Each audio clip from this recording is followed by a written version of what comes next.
Halo teman-teman IQ World Indonesia, dengan Coach Andri di sini. Hari ini saya akan sharing sedikit mengenai self-awareness atau kesadaran diri, yang merupakan salah satu komponen penting dari kecerdasan emosi. Apabila teman-teman Google mengenai kecerdasan emosi, mungkin teman-teman akan mendapati bahwa ada berbagai macam model dan framework teori kecerdasan emosi. Mungkin teman-teman akan menemukan framework teori dari salah satu pelopor EQ yang terkenal, yaitu Daniel Goleman. Lalu juga ada framework dari salah satu organisasi EQ pertama di Amerika, yaitu dari 6 Seconds. Dan ada pula model yang kita gunakan di EQ World, yaitu EQ Competencies Framework, atau yang kita sebut EQCF, yang diciptakan oleh founder kami, Dr. Granville de Souza. Ketiga framework itu semuanya memiliki tema yang sama, terutama mengenai pentingnya kesadaran diri dalam pengembangan kecerdasan emosi seseorang. Mungkin teman-teman sudah sering mendengar mengenai pikiran sadar dan tidak sadar, conscious and unconscious mind, di mana para ahli neuroscience menyimpulkan bahwa hampir 90-95% perilaku dan tindakan kita itu dipengaruhi atau dikontrol oleh pikiran bawah sadar kita. Atau dengan kata lain, dalam kehidupan sehari-hari, kita melakukan aktivitas bertingkah laku secara tidak sadar. Hari ini saya tidak akan membahas secara detail mengenai perbedaan pikiran sadar dan tidak sadar. Namun, saya akan menjelaskan apa sih hubungan pikiran sadar dan tidak sadar tersebut dengan kecerdasan emosi. Ada satu quote yang saya suka dari Carl Jung, seorang psikiater dan psychoanalyst terkenal dari Swiss, yang berbunyi, "Until you make the unconscious conscious, it will direct your life and you will call it fate."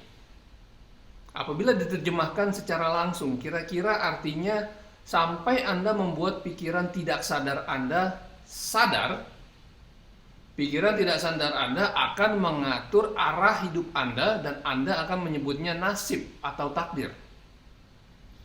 Pesan Carl Jung ini adalah salah satu syarat agar kita bisa lebih cerdas secara emosi.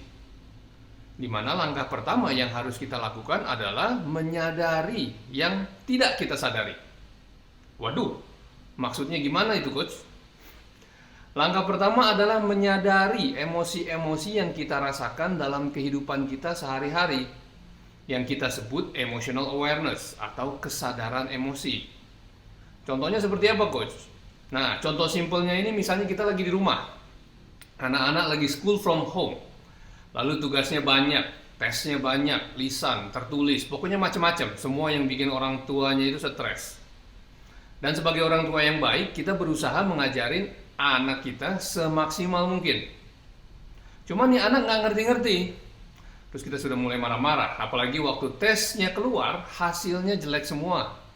Makin marah lagi lah orang tua ini. Lalu pola tersebut diulang dan diulang lagi setiap hari.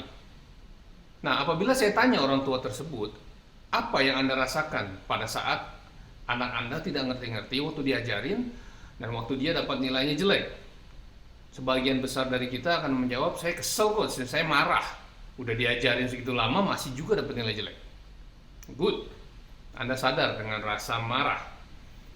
Namun apakah Anda sadar dengan emosi-emosi lainnya? Maksudnya apa, Coach? Di balik rasa marah itu ada begitu banyak emosi-emosi lain yang mempengaruhi cara kita berpikir, bertindak, dan bertingkah laku. Nah, emosi-emosi apa sajakah yang dimaksud itu? Apabila kita jabarkan lebih dalam lagi, di bawah emosi marah itu mungkin ada emosi takut di sana. Takut kalau begini terus gimana prestasi sekolahnya? Takut kalau begini terus gimana kalau tidak naik kelas? Jadi muncul perasaan khawatir. Mungkin di bawah rasa malah itu ada rasa malu. Malu dengan diri sendiri bahwa kita tidak cukup pandai dalam mengajar anak-anak kita. Dan menimbulkan perasaan bersalah, guilt. Apakah saya yang bodoh tidak bisa mengajarkan anak-anak ini?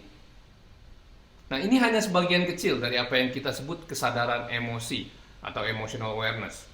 Apakah kita sadar dan mulai berusaha memegang kendali dengan emosi-emosi yang kita miliki, atau kita hanya jadi penumpang saja yang secara tidak sadar dikendalikan oleh emosi-emosi tersebut? Salah satu klien saya ada yang tanya, terus apa pentingnya coach untuk menyadari emosi-emosi ini?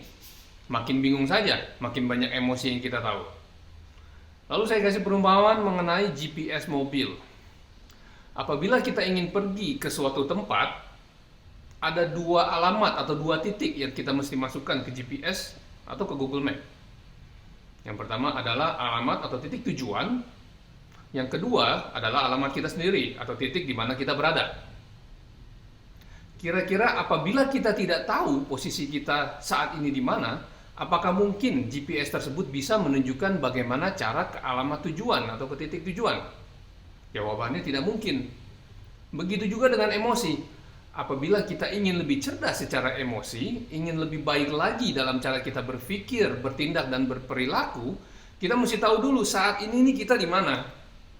Saat ini emosi-emosi apa saja yang kita rasakan dan yang mempengaruhi kehidupan kita sehari-hari. Dari contoh yang sebelumnya, apabila kita hanya tahu rasa marah, sudah pasti cara berpikir dan bertindak hanya berdasarkan informasi marah tersebut. Karena respon kita terhadap emosi marah akan berbeda dengan respon kita pada saat kita menyadari bahwa ada rasa malu di sana atau rasa takut.